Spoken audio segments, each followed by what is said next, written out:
উষার কথায় সাগর কেমন করে জানি হাসত। বড় রহস্যজনক ঠেকল উষার কাছে। সাগর মুখ বাড়িয়ে সময় নিয়ে গভীর চুমু খায় উষার কপালে।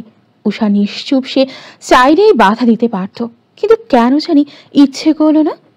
ওই যে বললাম না, নিজের টক্সিক মাইন্ডের জন্য অমন ব্যবহার করা। তোকে হারানোর ভয় ছিল আমার, তাই আমি চেয়েছি তোকে নিজের মতো করে গড়ে তুলতে। দিন শেষে যেন চাইলেই তুই আমাকে ছেড়ে যেতে না পারিস, কিন্তু সেটা কিভাবে করব ভেবে পেতাম না।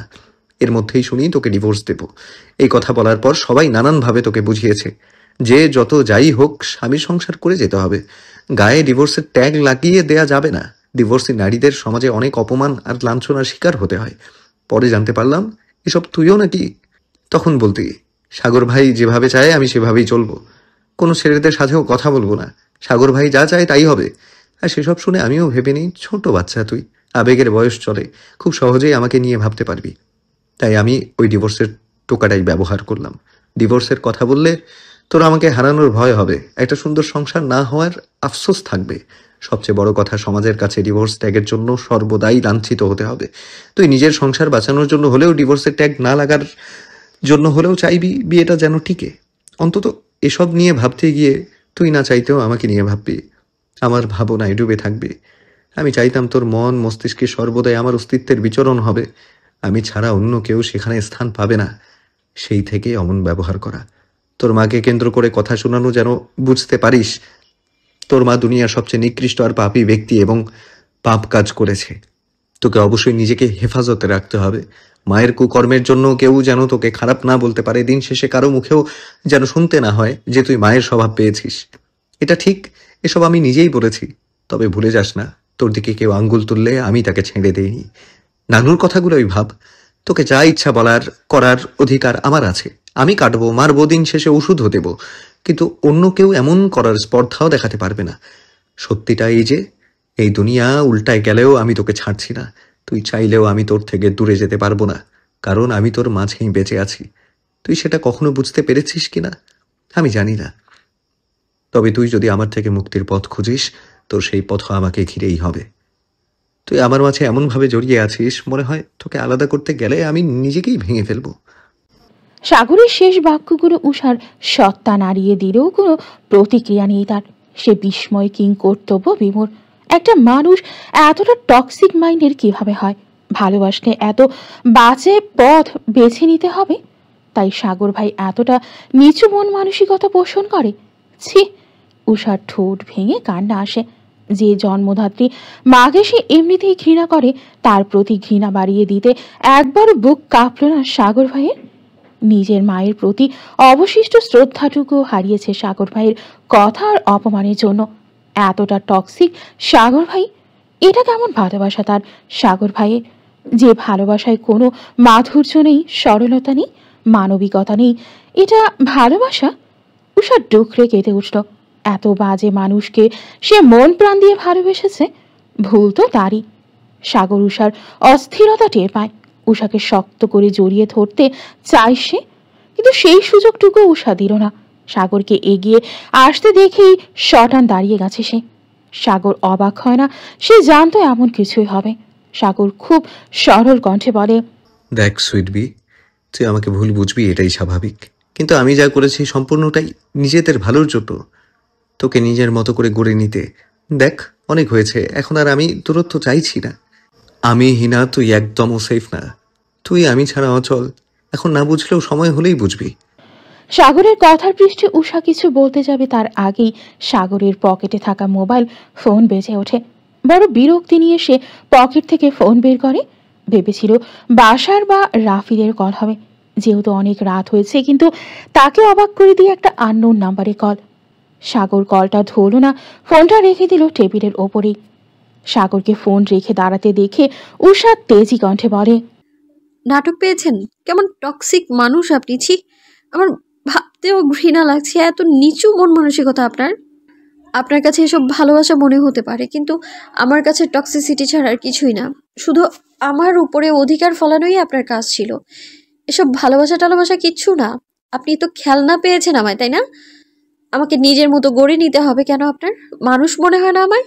আমি কি চেয়েছি আপনাকে আমার মতো করে গড়ে তুলতে? মানুষ সত্যিকার অর্থে ভালোবাসলে তখন নিজে থেকেই পরিবর্তন হয়ে যায়, কারো প্রয়োজন হয় না তখন। শুরু থেকে আমারও আপনার প্রতি ভালোবাসা ছিল না। বিয়ের মতো পবিত্র বন্ধনে জড়ানোর পর থেকেই চক্রবৃদ্ধি হারে ভালোবাসা বেড়েছে। তাই নিজে থেকেই আপনার অপছন্দের কাজ এড়িয়ে চলতাম।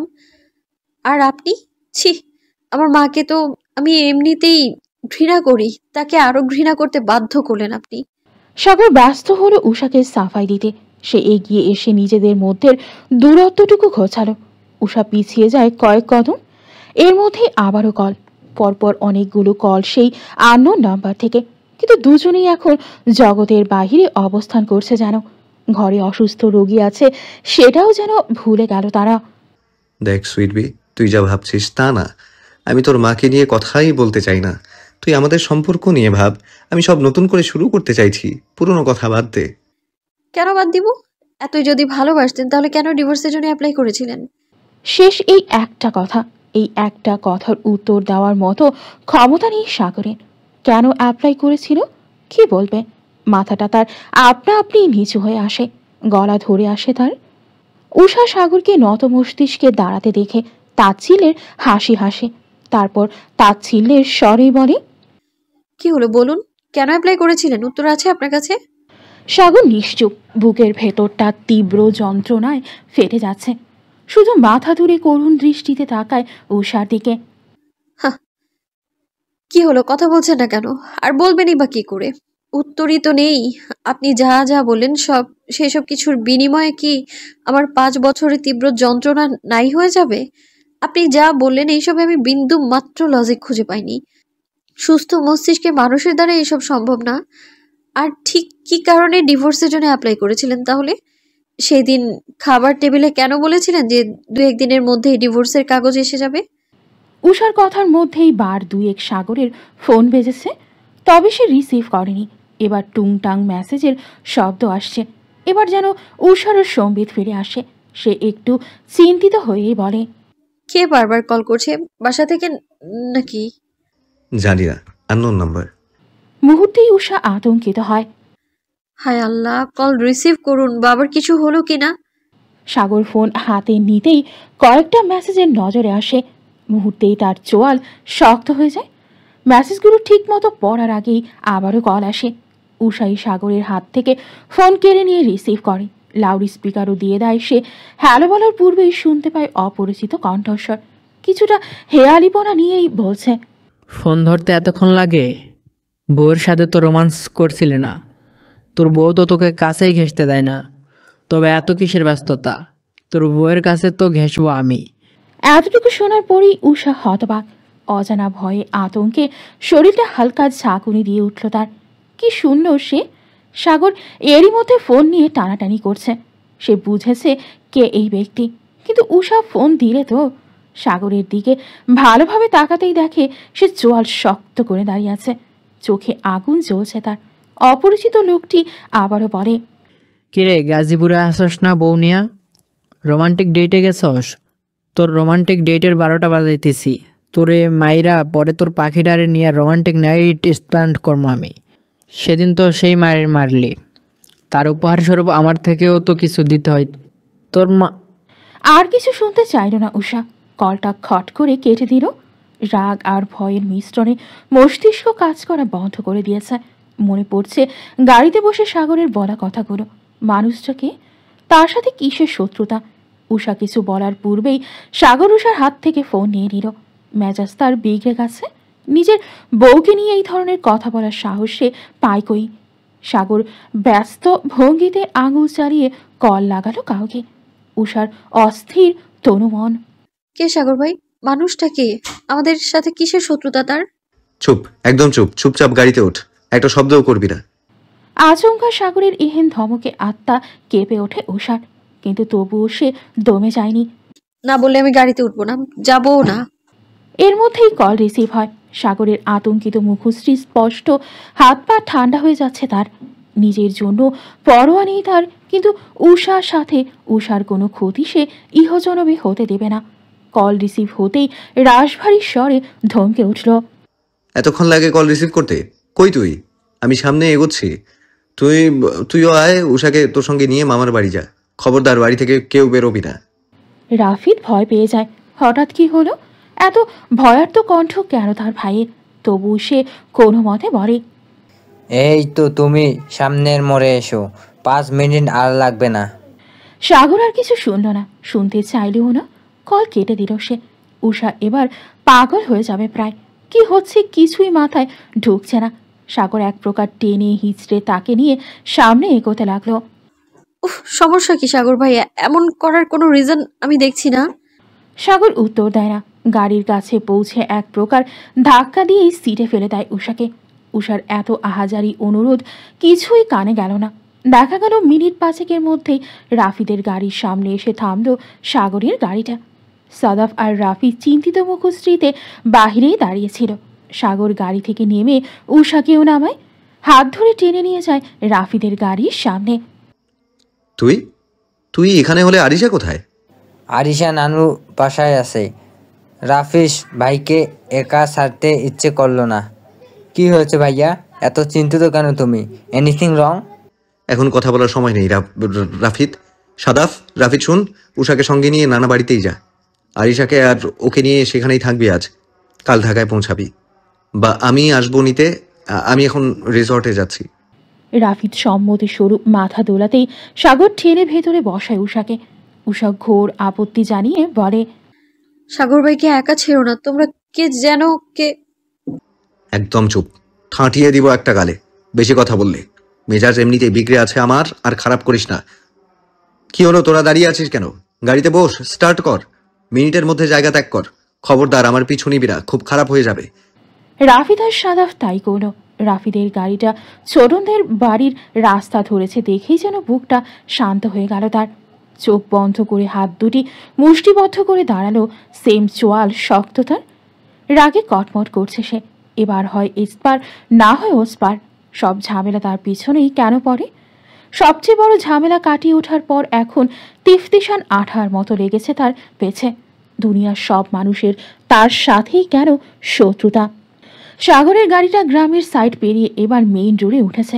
গাজীপুর সদরে পৌঁছাতে তার আরও ঘন্টাখানেক লাগবে। যদি ফুল স্পিডে যায় তবে খুব শীঘ্রই পৌঁছে যাবে। অন্যদিকে উষা রাফিদকে বলে, সব বলে দেয়। উষার রিকোয়েস্টেই রাফিদ কল লাগায় গালিবকে। দ্বিতীয়বারের মতো রিং হতেই কল রিসিভ করলো গালিব। হ্যাঁ রাফি বল, সব ঠিকঠাক? কিচ্ছু ঠিকঠাক নেই ভাইয়া। ভাইয়া আর ঈশা নির্ধারিত স্থানে ছিল। ঘন্টাখানেক পেরোতেই ভাইয়া কল দিয়ে ঈশাকে সাথে নিয়ে বলে, এবং আমরাও নেইও, কারণ জানতে চাইলে ভাইয়া কিছু বলে না আমাদের। কিন্তু ঈশা এখন সব বলেছে। এবার আমাদের ও চিন্তিত হচ্ছে। কি কথা, কি হয়েছে খুলে বল। গালিবের পাশেই চিন্তিত মুখশ্রীতে নেহাল দাঁড়ানো। ওয়াশরুমে ছিল সে। নিজের ফোন চেক করে দেখলো গালিবের আগে তাকেই কল করা হয়েছিল। রাফিদ সব ঘুরে বলে গালিবকে। এদিকে গালিব আর নেহাল যেন আন্দাজ করতে পারে সবটা শুনে গালিব হতাশার দৃষ্টিতে তাকায় নেহালের দিকে, যেন দৃষ্টিতেই বোঝিয়ে দিচ্ছে এই ছেলেটা কি কখনো সুখ পাবে না। বিপদ কেন পিছু ছাড়ে না তার। গালিব আর নেহাল বাসায় কাজের কথা বলে বেরিয়ে পড়ে গাজীপুরের উদ্দেশ্যে। ঝড়ের বেগে চলে গালিবের গাড়িখানা। রাস্তা ফাঁকাই আছে। গালিব আর নেহাল নিশ্চিত সাগর উষাকে পুরো সত্যি কথাগুলো বলেনি। ওরা বুঝে পায় না কেন বিষয়টাকে এত জটিল করা হচ্ছে। সব বলে দিলেই উষার রিয়্যাক্ট করার মতো কিছুই থাকবে না। তবুও এত বাড়াবাড়ি করার মানে কি? রাস্তা ফাঁকা বলে ফুল স্পিডে চলছে সাগরের গাড়িটি। কিছু দূর পেরোতেই গাড়ির হেডলাইটের আলোয় দুইটা গাড়ি এবং একটা ট্রাক নজরে আসে তার। রাস্তাটা চাপা, দুই সাইডে নদী, আর একটু সামনেই বিশাল বড় ব্রিজ। এই ব্রিজ পার হতে পারলেই গাজীপুর সদরে পৌঁছাতে 10-15 মিনিট সময় লাগবে। কিন্তু সামনে গাড়ি দুটো যে অবস্থাতে আছে অ্যাক্সিডেন্ট নিশ্চিত। আবার পেছনে ট্রাক। সাগর তবুও গাড়ি থামায় না। থামালেই বা কী হবে? দুইটা গাড়ি একসাথে পাশাপাশি এগিয়ে আসছে। বোঝাই যাচ্ছে সব পরিকল্পিতভাবে করা। সাগর চট করে ফোনটা হাতে নিয়ে নেয়। ফোনের লোকেশনটা অন করে দেয় দ্রুত। জীবন মৃত্যুর মালিক আল্লাহ।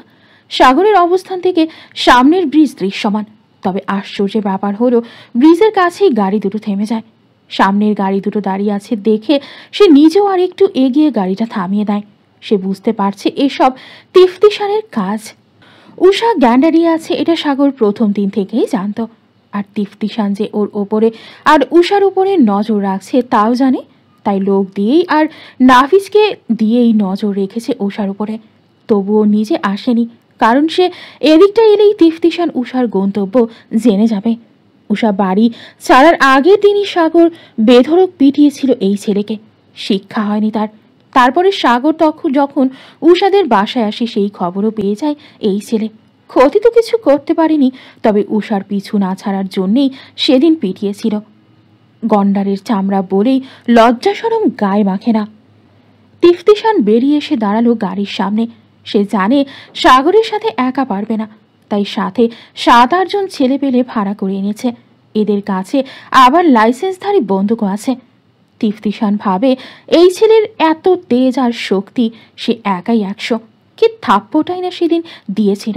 ভাবতে ভাবতে বাম গালে হাত বোলায় সে। সাগর তিফতিশানের সেই সাহনি আর গালে হাত বোলানো দেখে বাঁকা হাসে। সিট বেল্ট খুলতে খুলতে বলে, শেমলেস ম্যান, নিজের মুরদ নাই, সঙ্গে করে আবার দলবল ভাড়া করে এনেছে। সাগর নিজেও গাড়ির সামনে এসে দাঁড়ায়। কিছু বলতে যাবে তার পূর্বেই তিফতিশান বলে, এ কি রে, বউকে কোথায় রেখে এলি? গাড়ি তো দেখছি না।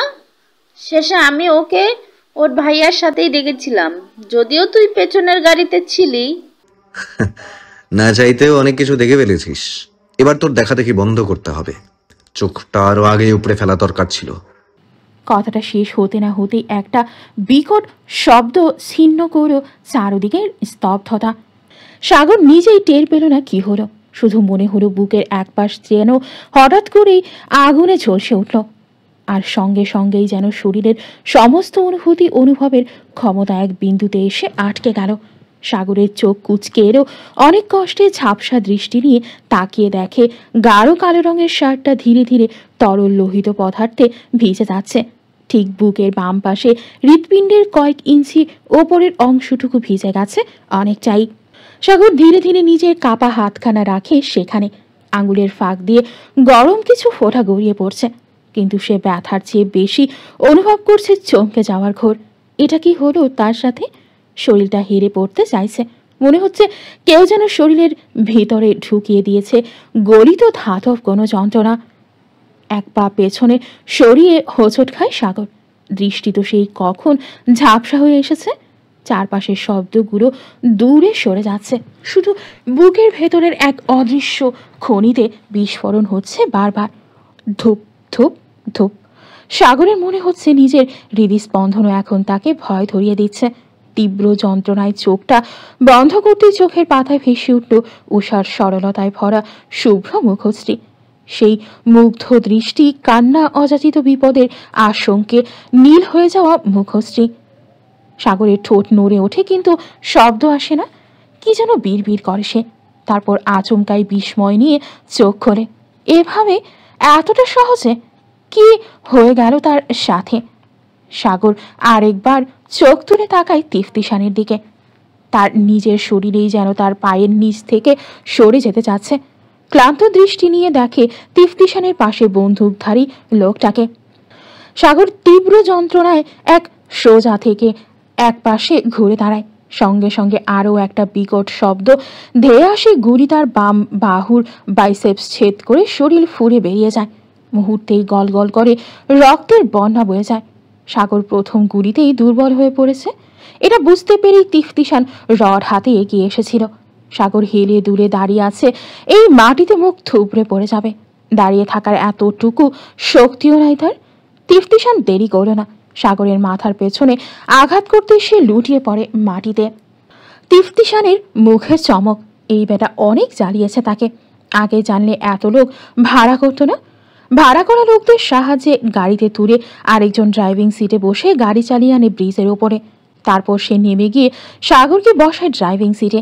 তারপর ট্রাকের কয়েকবার আঘাত সাগরের গাড়িটা পানিতে ফেলতে সক্ষম হয় সে। তিফতিশানের চোখে মুখে বিশ্বজয়ের হাসি। এবার উষাকে এক রাতের জন্য হলেও তার করা যাবে। ওদিকে উষা বারবার কল করছিল সাগরকে। সাগর সেটা দেখেও ইগনোর করছিল শুরু থেকেই।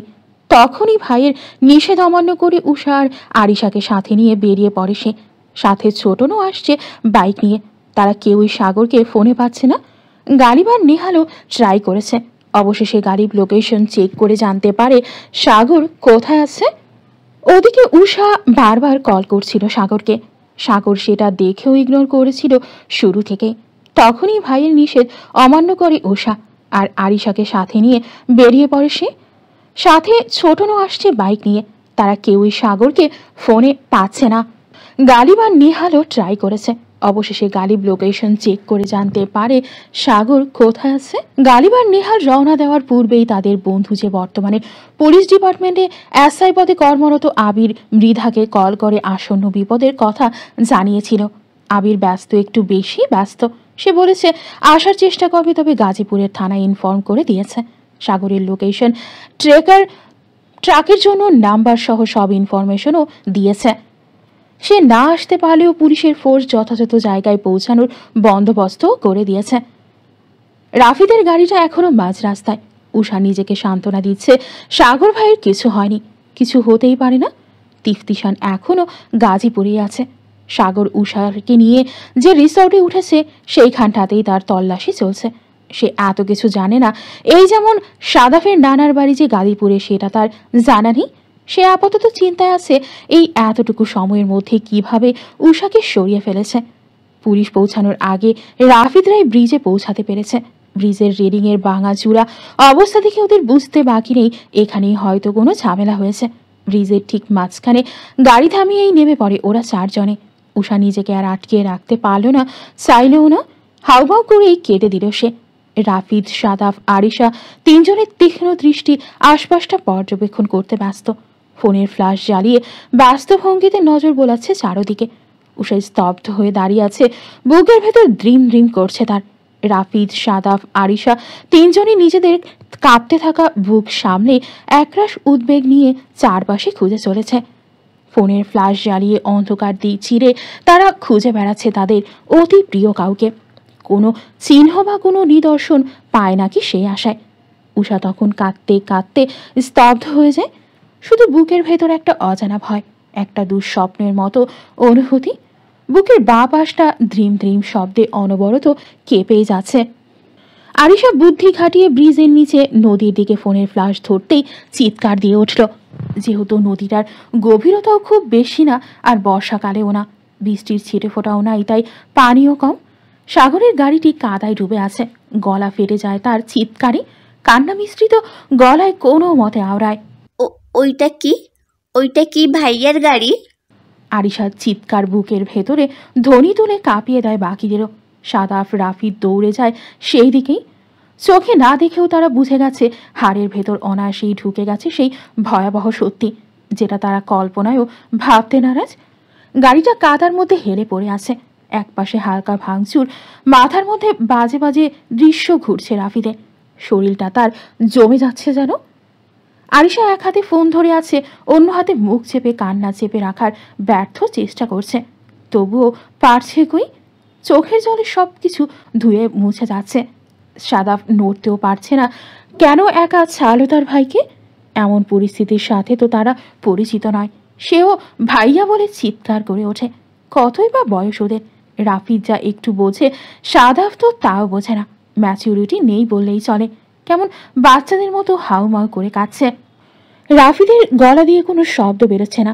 ভাইকে নিয়ে অভিমান ছিল, দূরত্ব ছিল, কিন্তু ভালোবাসাটা সেই তো পাহাড়ের মতো স্থির ছিল, এখনো আছে। আল্লাহ চাইলে আগামীতেও থাকবে, ইনশাল্লাহ চিরকাল থাকবে। কিন্তু যদি ভালোবাসার ভাইটাই না থাকে? না না, রাফিদ আর ভাবতে পারে না। অসাড় হয়ে আসা শরীর নিয়েই ব্রিজ থেকে নেমে রাস্তায় আসে। রাস্তার সাইড বেয়ে নেমে যায় নদীর দিকে। ভাইয়ের দেখা দেখি সাদাফু সেই একই কাজ করে। উষার এগোতে পারে না, দুই পা যেন পাথরের মতো স্থির। চোখের সামনে ঝাপসা সব কিছু। সাগর ভাইয়ের গাড়িতে বলা তখনকার কথা মানাতে চাচ্ছি তোকে। থাকতে থাকতে স্বামীর কদর কর, কে জানে এক সময় ঝগড়া করার জন্যও খুঁজে পাবি না। কার মৃত্যু কখন কিভাবে হয় বলা যায় না। মরার আগে অন্তত ক্ষমা চাইতে দে। অনেক অন্যায় করেছি তোর সাথে, এখনো কানে বাজছে। কেন বাজবে? সেই তিক্ত কথাগুলো তো উষা শুনতে চায় না। উষা আর কিছুই বোধগম্য করতে পারে না। চারদিকে শুধু কান্না আর চিৎকার।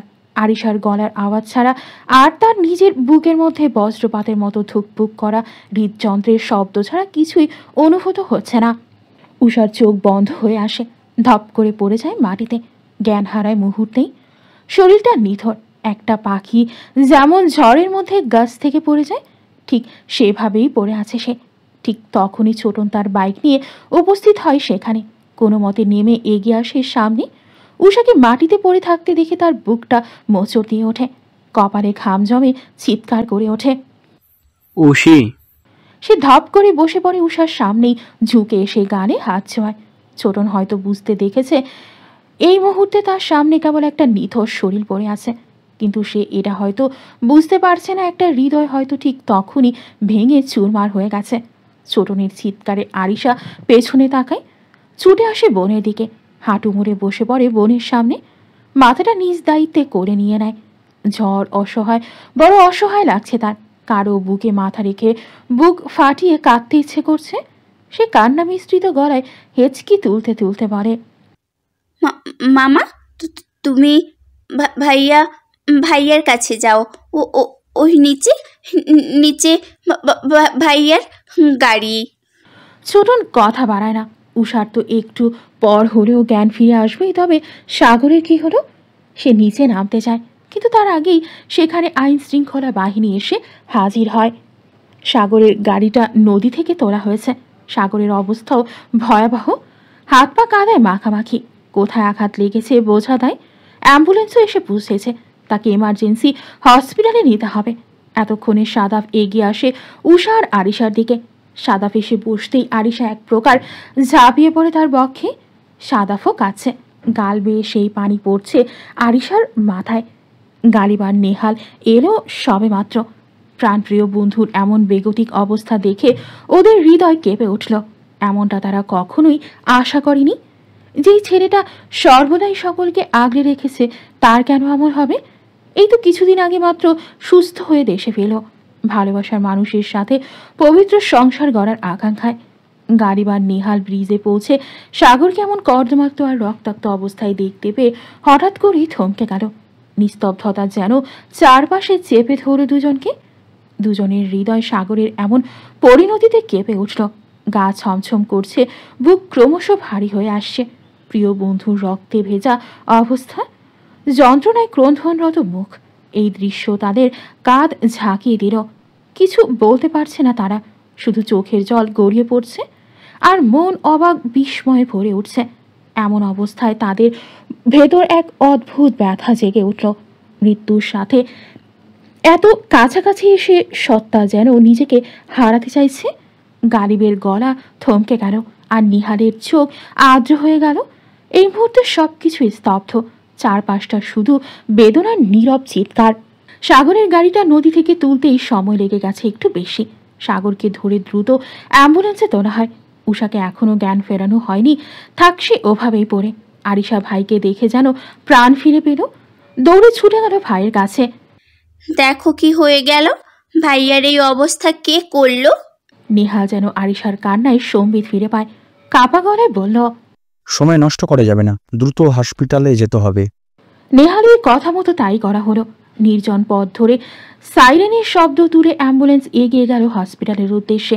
সাগরের অবস্থা কেমন তাদের জানা নেই, তাই ঠিক করা হলো গাজীপুর সদরে পৌঁছে যে হসপিটালের সামনে পড়বে ওটাতেই নিয়ে যেতে, তারপর না হয় দেখা যাবে। মিনিট 20 মধ্যে সাগরকে গাজীপুরের জেনারেল হসপিটালে আনা হলো। একমাত্র এই হসপিটালটাই তাদের হাতের নাগালে। ডক্টররা প্রথমে ভাবলেন নর্মাল কেস বুঝি, তবে সাগরের শরীরের কাদা পরিষ্কার করে বুঝতে পারলেন অবস্থা খুবই ভয়ানক। প্রাণ সংশয় আছে।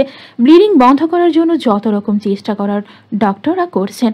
অবশেষে এসে ডক্টররা জানালেন, রোগীর গুলি লেগেছে, তাও 2 জায়গায়। মাথায় আঘাত আছে, কপাল কেটে গেছে, বাম পায়ে আঘাত পেয়েছে অনেকটা, ডান হাতের কনিষ্ঠ আঙ্গুলের নখ উঠে গেছে। নেহাল, রাফিদ, গালিব 3 জনেই আটকে ওঠে। গুলি? হ্যাঁ, এটা মোটেও অ্যাক্সিডেন্ট কেস না, প্রিপ্ল্যান্ড। আর 2টি গুলি শরীর ভেদ করে বেরিয়ে গেছে। একটা বুকের ওপর দিয়ে ঢুকে পিঠের নিচ দিয়ে বেরিয়েছে, আরেকটি বাহু বরাবর হাত এড়িয়ে বেরিয়ে গেছে। গুলি শরীরে আটকে থাকেনি, আল্লাহর নিয়ামত। তবে তীব্র রক্তক্ষরণ আর শকের কারণে রোগীর অবস্থা অত্যন্ত সংকটাপন্ন। ওনাকে দ্রুতই আপনারা ঢাকায় শিফট করুন। মাথার পেছনের অংশে আঘাতের কারণে কোমায় চলে যাওয়ার সম্ভাবনা রয়েছে, তবে সেটারও চান্স কম আছে। আগে দেখুন রোগী বেঁচে ফিরে কিনা।